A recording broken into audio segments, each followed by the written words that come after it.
अब हम deep flip flop के बारे में सब कुछ जानते हैं। एक पॉइंट यहां पर सिर्फ बता दूं कि नॉर्मल ये अनेबल जिसे हम कहते हैं, जब ये फ्लिप फ्लॉप बन जाता है तो इसे अनेबल की जगह क्लॉक कहने लग जाते हैं और इसे लिखते हैं CLK, क्लॉक।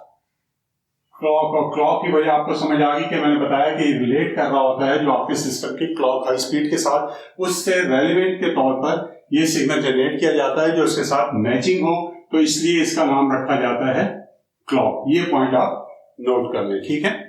अब दूसरी चीज आपने देखा होगा कि हमने जब CPU बनाया, ALU बनाया, तो उसमें हमने कहा कि 2 बिट का हमने ALU बनाया, 3 का बना सकते हैं, 8 बिट का बना सकते हैं, 16, 32, 64 बिट का बना सकते हैं।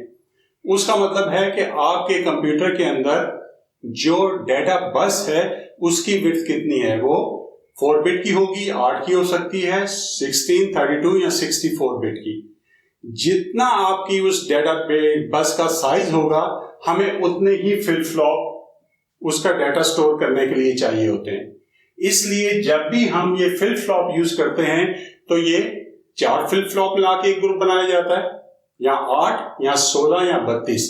कैसे बनाया जाता है कि ये जैसे मैंने यहां पर फ्लिप फ्लॉप बना दिए, ये n नंबर्स हो सकते हैं। n का मतलब ये 4 भी हो सकते हैं, 8 हो सकते हैं, 16, 32 और 64। और ज्यादातर इनका साइज किस चीज पर डिपेंड करता है कि आपका जो कंप्यूटर या सर्किट डिजाइन कर रहे हैं उसकी डेटा बस का क्या साइज है, उसके हिसाब से उतने रजिस्टर हम यूज कर रहे होते हैं, ठीक है। और इनको अरेंज इस तरह किया जाता है कि D वाली लाइंस को हर फ्लिप फ्लॉप की मूव कर दिया जाता है इस तरह से।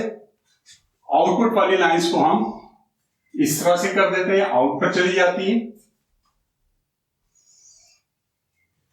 इनपुट वाली जितनी लाइंस होती हैं उनको I से रिप्रेजेंट करते हैं, I0, I1, और ये जाते जाते समझे IN तक चली जाती है। और ये लाइंस को हम आउटपुट लाइन कहते हैं, O से रिप्रेजेंट करते हैं, O0, O1, और ये चलते चलते ON तक चली जाती है, ठीक है। अगला स्टेप ये किया जाता है कि इन तमाम को मिलाकर सिंगल क्लॉक लाइन लगा ली जाती है यहां पर, और इसका नाम रख देते हैं लोड, ठीक है। अब देखिए क्या होगा, ये तमाम लाइंस आपकी डेटा बस के साथ जुड़ी हुई होती है। डेटा बस के साथ जुड़ी होती है। जब आप कोई डाटा स्टोर करना चाहते हैं तो डाटा बस के जरिए वो हर वक्त डाटा D पर अवेलेबल होता है, स्टोर नहीं हुआ होता। जब आपने डाटा इनमें स्टोर करना होता है तो आप लोड, जो असल में अनेबल या क्लॉक का सिग्नल है, उसको आप 0 से 1 करते हैं, यानी कि राइजिंग एज देते हैं, तो फौरी तौर पर डाटा बस के ऊपर जो डाटा होता है वो इस रजिस्टर्स के अंदर सेव हो जाता है, और साथ ही इसकी आउटपुट लाइंस के ऊपर भी अवेलेबल हो जाता है। तो ये तमाम के तमाम एक यूनिट के तौर पर काम करने लग जाते हैं। और इसको मैं ये बॉक्स बना के शो कर देता हूं कि ये पूरे का पूरा ये इस तरह एक बॉक्स की सूरत में काम करने लग जाते हैं। और इस बॉक्स को यूजुअली तौर पर हम इस तरह से शो करते हैं, एक ये बॉक्स बना के, इस साइड पर सारी इनपुट की लाइंस 1, 2 करते करते n, ये है इनपुट 0, इनपुट 1, इनपुट n, और इस तरफ हम शो करते हैं आउटपुट की लाइंस, आउटपुट 0, आउटपुट 1 और आउटपुट n कह देते हैं। और यहां पर एक लाइन होती है जिसको हम कह देते हैं LD। इसका मतलब होता है, LD का मतलब है लोड। इस साइड को हम डाटा के साथ अटैच करते हैं जहां से डाटा आना हो, और जैसे ही इस लाइन को हम राइजिंग एज देंगे, राइजिंग एज देते ही डाटा इसके अंदर स्टोर हो जाएगा और यहां पर अवेलेबल हो जाएगा, ठीक है। और ये लोड जो होता है, सम टाइम आप देखेंगे जो डाटा बुक में बाज़ औक़ात यहां पर ये एंगल का सिंबल बना होगा और बाज़ औक़ात नहीं बना होगा, लेकिन जब ना भी बना हो तो अज्यूम यही कीजिएगा कि ये राइजिंग एज के ऊपर काम करेगा, और यहाँ बबल बना हो तो उसका मतलब फॉलिंग एज पर काम करेगा। ये हमारा एक यूनिट बन गया जो कि n नंबर ऑफ बिट्स, वो 8 हो सकती हैं, उस हिसाब से उसको स्टोर कर सकता है। ये जो हमारा यूनिट बन गया है इसका एक नाम रख लिया गया और इसे कहा गया कि इसको हम कहेंगे रजिस्टर।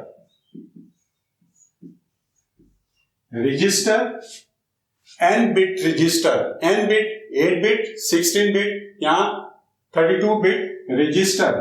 ये रजिस्टर जब कहेंगे तो आपको जहन में आ जाना चाहिए ये हमने कलेक्शन कर ली है अपने डी फ्लिप फ्लॉप की एक बॉडी के अंदर, और उसके अंदर हमें इनपुट की लाइन मिल रही है, आउटपुट मिल रही है और लोड की लाइन मिल रही है, और हमारा इससे सारा काम हो रहा है।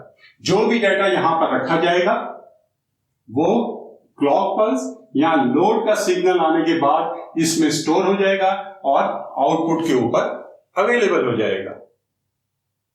आपने अपने कंप्यूटर में देखा होगा कि जब आप अपने कंप्यूटर को रीस्टार्ट करना चाहते हैं तो रीसेट का बटन दबाते हैं। इसी तरह मुख्तलिफ जो आपके सर्किट होते हैं उनमें रीसेट का बटन होता है ताकि एक दफा फिर आप शुरू से काम शुरू करें। और रीसेट का मतलब दूसरा ये भी होता है कि आप उसके अंदर जितने भी रजिस्टर्स वगैरह लगे हुए हैं उन सब में वैल्यू 000 हो जाए और आप दोबारा से काम शुरू करें। इस रजिस्टर में 000 करने का तरीका तो एक ही होगा कि डेटा बस पर यहाँ 000 रखूं और लोड करूं तो सब में 0 आ जाएगा। लेकिन रीसेट का बटन जो होता है उसके पास इतना टाइम नहीं होता कि यहाँ पर 0 सेट करे और इसके अंदर स्टोर करवाए रीसेट के ऑपरेशन के लिए।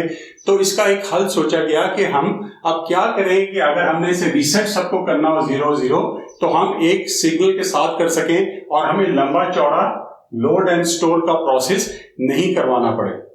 तो उसके लिए दोबारा हम बेसिक डिजाइन की तरफ गए जो हमारी RS लैच का या SR फ्लिप फ्लॉप का डिजाइन था। इसमें कहा गया कि ये जो आपने नॉर गेट यहां पर रखे हुए हैं इसके अंदर दो इनपुट्स हैं, ठीक है, यही डिजाइन था। इसके अंदर 2 की जगह 3 इनपुट वाला गेट यूज करें। यहां R वाले गेट के साथ जो इनपुट आप एक्स्ट्रा ऐड करें इसका नाम रख दें रीसेट। जब ये 1 होगी तो यहां पर वैल्यू 0 हो जाएगी और 1 होगी। ये बिल्कुल उसी तरह से काम करेगी जैसे R वाली लाइन काम कर रही थी। डायरेक्ट में इसके साथ इसने भी जोड़ा कि ये आउटपुट आ रही होगी और यहां से दूसरी आएगी, तो दोनों 2 आउटपुट लाइन एक लाइन के साथ अटैच नहीं हो सकती, उसके लिए और लगाना पड़ता है। ये ऑलरेडी और है तो इसके अंदर मैंने ये तीसरी लाइन ये लगा दी और इस लाइन का नाम रखा गया वही इसी तरह सेट, क्योंकि और गेट में जितनी मर्जी लाइन लगा दूं कोई एक लाइन सारा फंक्शन कंट्रोल करती है। ये दोनों सेम काम कर रही होंगी लेकिन एक्स्ट्रा लाइन होंगी, और इसका नाम रीसेट रखा गया और इसका नाम सेट रखा गया। और तमाम फ्लिप फ्लॉप इस लैच के जरिए बनाए गए जिसमें रीसेट और सेट के फंक्शन थे। तो हर फ्लिप फ्लॉप पे यहां पर आपको ये 2 लाइंस नजर आएंगी। ये असल में 2 इनपुट लाइंस के कनेक्शन है, जिसमें से ये वाली लाइन, पहली वाली लाइन जो होती है ये कहलाती है रीसेट की लाइन, और दूसरी सेट वाली ये कम हम यूज करते हैं, ज्यादातर हम ये रीसेट वाली लाइन करते हैं। इन तमाम फ्लिप फ्लॉप की रीसेट वाली लाइन को मैं यहां पर मिला के एक लोड की लाइन की तरफ बाहर ले आऊंगा और वो यहां पर शो होने लग जाएगी। इसे कहते हैं RST। ये जब भी काम कर रहा हो इस पर मैं 1 दूंगा तो 1 देते ही क्या होगा, ये 0 हो जाएगा, ये 1 हो जाएगा। ये तमाम फ्लिप फ्लॉप जो मर्जी इसमें स्टोर हुआ हो, जैसे ही रीसेट की लाइन को मैं 1 करूंगा यहां 0 आ जाएगा, 0 आ जाएगा, 0 आ जाएगा। तमाम मेरा रजिस्टर जो है वो रीसेट होके यहां पर 000 की वैल्यू देने लग जाएगा। और अगर मैं दूसरी लाइन को भी कनेक्ट करके बाहर ले आऊं तो उसका नाम हो जाएगा सेट, और जब मैं उस पर बंद दूंगा इन तमाम फ्लिप फ्लॉप्स के अंदर 1111 वैल्यू आ जाएगी और ये सारा रजिस्टर यहाँ 111 देने लग जाएगा।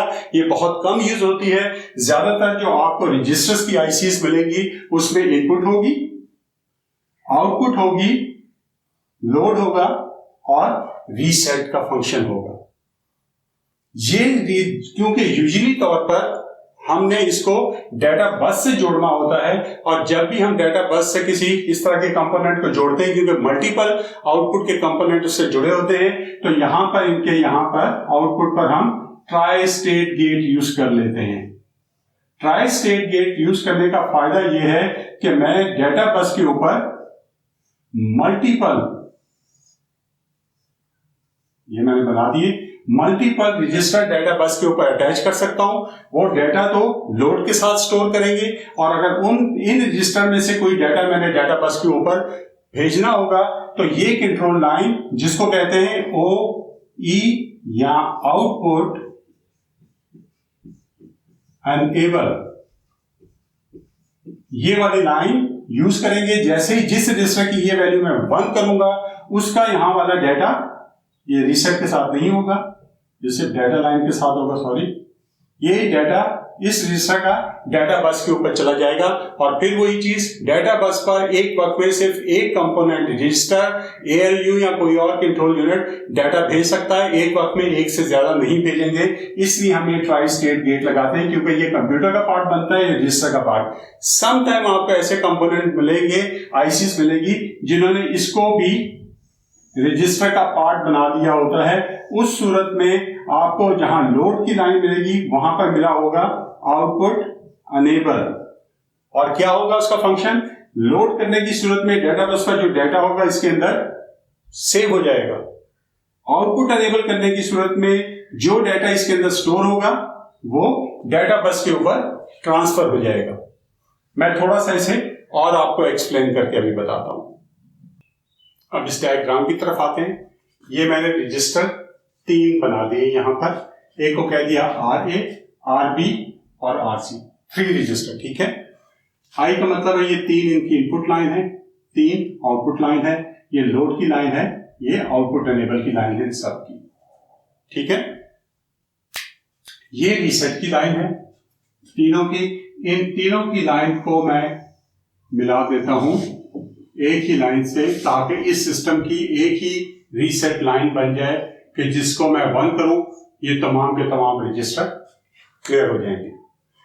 फिर इस रजिस्टर की इनपुट लाइन को इस डेटा बस से, ये 3 लाइंस डेटा बस की हैं, 3 बिट का ये मैं सिस्टम बना रहा हूं। दूसरे को इससे जोड़ दिया, तीसरे को इससे जोड़ दिया। इसको मैं एक्सप्लेन करता हूं। ये कीबोर्ड या कीज मैंने लगाई है जिनका नाम MNO है। यहां बटन्स लगे हुए हैं, आगे ट्राई स्टेट गेट लगे हुए हैं, ताकि जब तक ये 1 नहीं होगा, इनकी जो आउटपुट है बटन्स की, इस डेटा बस के ऊपर नहीं आएगी। इसकी इनपुट को भी मैं इसी तरह से इससे जोड़ देता हूं डेटा बस से। ये इनपुट लाइंस तीनों एक एक लाइन से जुड़ गई। ये भी इसी तरह से होगा कि ये इससे जुड़ जाएगी, ये इससे जुड़ जाएगी और ये इससे जुड़ गई, ठीक है।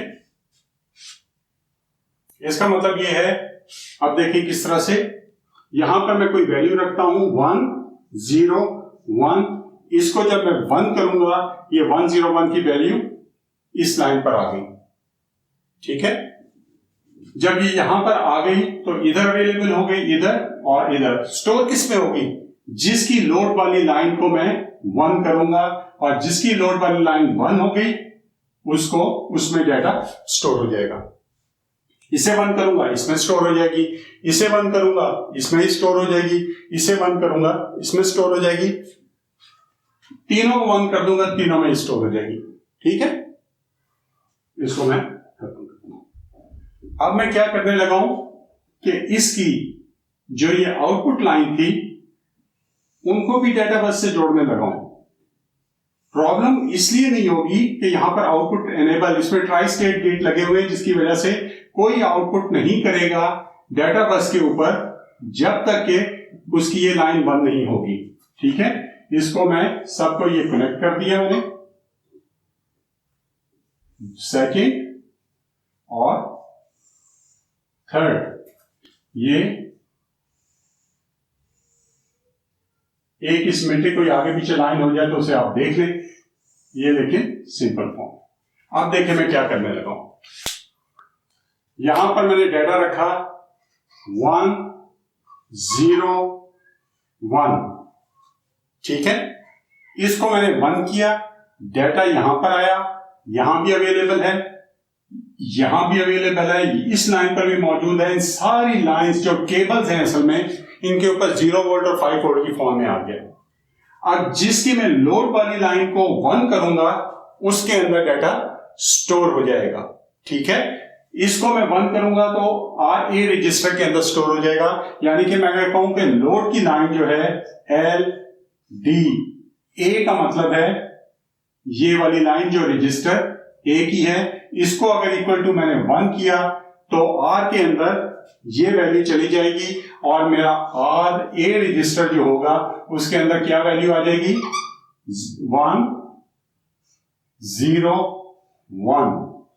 और उसके साथ क्यों आएगी कि इसकी मैंने कहूंगा कीबोर्ड मैंने क्या किया हुआ है, कीबोर्ड जो लाइन थी उसको 1 रखा, डेटा यहां आ गया। फिर मैंने LDA लोड रजिस्टर A को 1 किया, फॉरन डेटा जो था 101 किस में आ गया, RA के अंदर। अब मैंने क्या किया, अगला स्टेप, कीबोर्ड जो था उसकी ये लाइन 0 कर दी, ये डिस्कनेक्ट हो गया। अब डेटा इसके अंदर पड़ा हुआ है 1 0 1। अब ये डेटा मैं रजिस्टर C के अंदर कॉपी करवाना चाहता हूं, तो मुझे क्या करना पड़ेगा, सबसे पहले मुझे डेटा बस के ऊपर भेजना है और उसके लिए मुझे क्या करना पड़ेगा, अगले स्टेप में मैं कहूंगा आउटपुट अनेबल किसकी, रजिस्टर A की आउटपुट। जैसे ही मैंने अनेबल को 1 किया तो डेटा जो इसके अंदर मौजूद था वो डेटा बस के अंदर आ जाएगा, डेटा बस के ऊपर। जब ये आ गया तो उसके बाद मैंने इस रजिस्टर में सेव करना है, तो मैं कहूंगा OE को पहले मैंने 1 किया, उसके बाद लोड करवाना था जिस रजिस्टर में, उसकी लोड वाली लाइन को, इसको LDC कह देते, इक्वल टू मैंने 1 किया। जैसे ही किया मैंने तो RC के अंदर जो वैल्यू आ गई वो थी 1 0 1। अब मैंने इन तमाम लाइंस को दोबारा से 0 कर देना है। जब भी एक स्टेप खत्म हो तमाम लाइंस को हम 0 कर देते हैं, कंट्रोल वाली लाइंस को 0 कर देते हैं, तो उसकी सूरत में क्या होगा, अब 1 0 1 हो जाएगा। फर्ज करें यहां पर मैं डाटा एक चेंज करता हूं और अब इसमें कर देता हूं 1 1 और 1, और इसको स्टोर करवाना चाहता हूं RC के अंदर। तो मैं करूंगा कीबोर्ड जो है उसकी आउटपुट अनेबल को 1 किया जाए और उसके बाद LDC को 1 करूं तो मेरे रजिस्टर RC के अंदर क्या आ जाएगा, 1 1 1। उसके बाद इन सबको मैं 0 0 कर दूंगा। यहां पर डेटा 1 0 1 है और यहां पर 1 1 1 आ जाएगा। ठीक है, देखा किस तरह से काम करता है सिस्टम, बड़े सिस्टमैटिक जो बच्चों वाले स्टेप है, कॉमन सेंस के उस तरह आपको चलना होता है। अब मैं चाहता हूं ये वैल्यू इधर चली जाए, ये वैल्यू इधर आ जाए, एक्सचेंज हो जाए वैल्यू। तो मैं क्या करूंगा, पहले इस वैल्यू को टेम्परेरी रजिस्टर में स्टोर करवाऊंगा। इसको 0 कर चुका हूं मैं, सबको ये 0 हो जाएगी। अब मैं क्या करूंगा, इसकी आउटपुट अनेबल करवाऊंगा। Output enable A is equal to 1, इसका सारा डाटा 1 0 1 इधर आ गया। इसके अंदर सेव करवाना है तो मैं कह दूंगा LDB इज इक्वल टू 1, ये डाटा जाके यहां पर स्टोर हो गया, खत्म। इनको मैं 0 0 कर दूंगा। नेक्स्ट स्टेप शुरू करूंगा, क्या, आउटपुट अनेबल करूंगा किसकी, आउटपुट अनेबल C की करूंगा 1, तो अब लाइन पर क्या डाटा आ जाएगा, 1 1 1 1 1 यहां आ जाएगा सारा। उसको इसमें स्टोर करवाना है तो अगला स्टेप कहूंगा लोड कर ले A सिग्नल को 1, ये जैसे ही 1 होगा 1 1 1 डाटा इस रजिस्टर में सेव हो जाएगा, सारे सिग्नल फिर 0 हो जाएंगे। अब क्या रह गया, ये टेम्परेरी वेरिएबल को उधर लेके जाना है। इसकी आउटपुट अनेबल करूंगा, output enable b is equal to 1। यहां पर जो टेम्परेरी वेरिएबल आ गया था 101 के अंदर, ये यहां पर आएगा और फिर मैं कहूंगा लोड करवा दो इसे c के अंदर 1, तो यहां से वैल्यू इधर जाएगी और यहां जाके स्टोर होगी, यहां पर 101 आ जाएगा। और अगर इन लाइंस के साथ एंड पर मैं बल्ब या एलईडीज लगा दूं तो जैसे ही डाटा इन लाइंस पर आएगा वो मुझे नजर आता रहेगा। आप ये सिमुलेशन में बना के इसको चला के देखें, ये इंस्ट्रक्शन दें तो आपको डाटा एक तरफ से मूव होता हुआ नजर आएगा। ये जो कंट्रोल सिग्नल्स मैंने दे के डाटा एक जगह से दूसरी जगह भेजा, कॉपी किया, यहां से लेकर आया, ये जो सारा मैंने काम किया जिसमें एक रजिस्टर से दूसरे रजिस्टर में डाटा ट्रांसफर कर रहे थे, इसे कंप्यूटर या डिजिटल इलेक्ट्रॉनिक्स की जुबान में कहते हैं रजिस्टर ट्रांसफर। क्योंकि रजिस्टर में हम ट्रांसफर कर रहे हैं तो इसे कहते हैं रजिस्टर ट्रांसफर लॉजिक,